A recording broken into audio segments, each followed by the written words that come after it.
The holographic display flickered in the dim command center, casting blue shadows across Anna's face as she studied the fleet positions.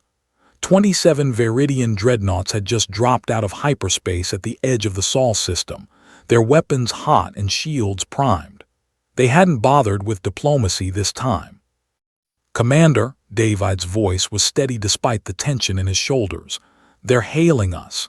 Standard invasion protocol, surrender within the hour or face annihilation." Anna leaned back in her chair, a slight smile playing at the corners of her mouth. How many times is this now? The fifth species to try their luck with humanity. "Sixth, ma'am. The Korath sent that probe squadron last year." "Ah yes, the probe squadron." Anna's smile widened. "Play their message." The central hologram shifted, revealing the angular features of a Veridian admiral. Its crystalline exoskeleton refracted the light from its ship's bridge, creating an intimidating prismatic effect. When it spoke, the universal translator rendered its resonant tones into clipped, arrogant Terran standard. "Primitive beings of Sol 3, you have been evaluated by the Veridian Collective.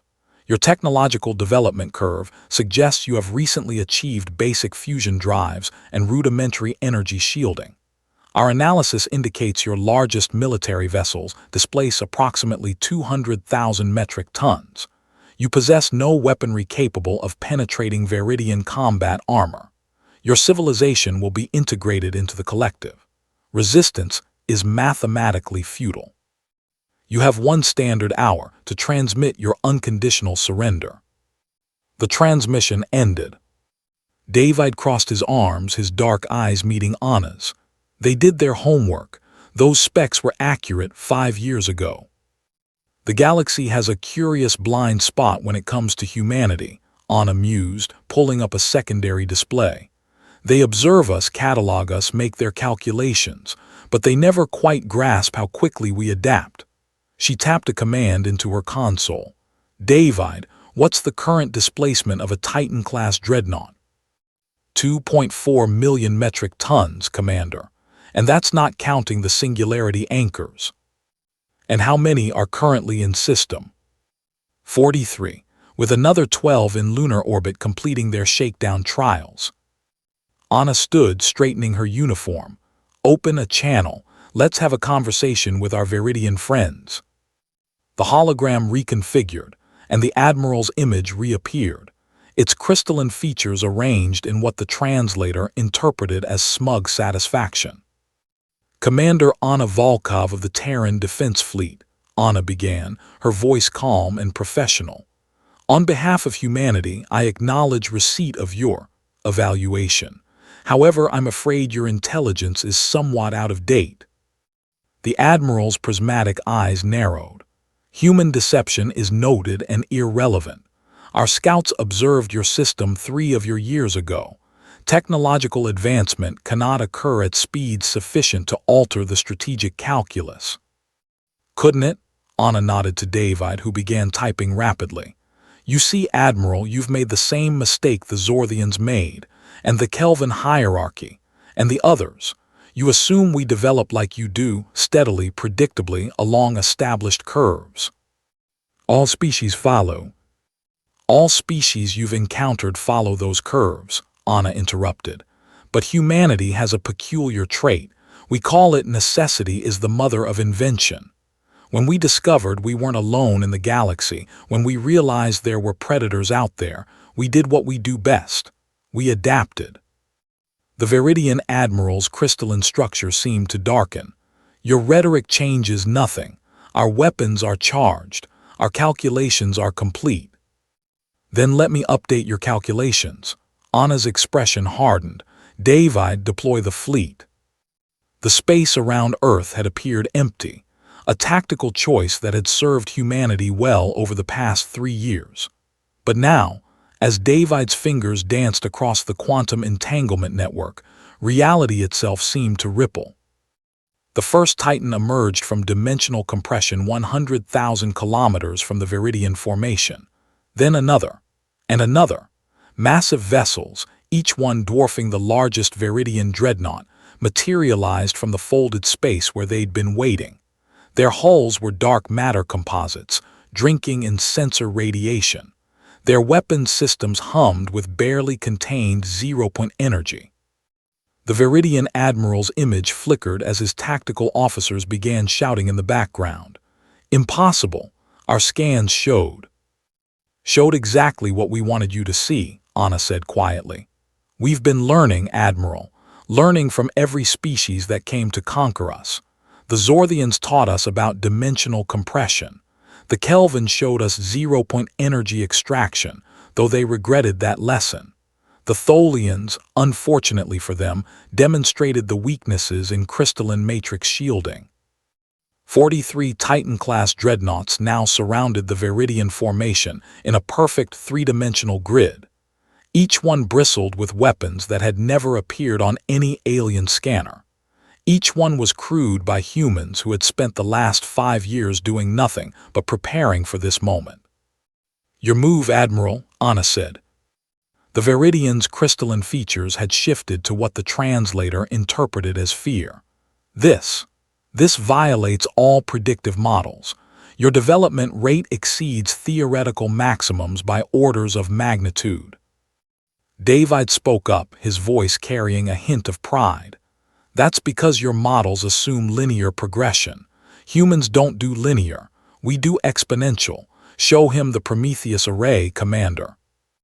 Anna considered for a moment, then nodded. Another command, and the view shifted to show the dark side of the moon. What had appeared to be simple mining installations suddenly reconfigured, massive panels sliding away to reveal the barrels of weapons that made the Titan's armaments look like pop guns. "The Prometheus array," Anna explained, "capable of channeling the sun's entire output through a network of Dyson collectors into a coherent beam. We've never had to fire it. Every species so far has chosen wisdom over annihilation." The Viridian fleet was already powering down weapons. The Admiral's image had taken on a distinctly submissive posture. "We withdraw our integration demand," the Admiral managed. "This encounter will be reported to the collective. You will be reclassified." "See that you do," Anna replied. "But Admiral, before you go, there's something you should understand. We didn't build all this because we want to conquer anyone. We built it because we refuse to be conquered. Earth has seen enough empires, enough tyrants. We're done bowing." "Then what do humans want?" Anna glanced at David, who shrugged. They discussed this moment many times in strategy sessions. "We want to be left alone to develop on our own terms," Anna said.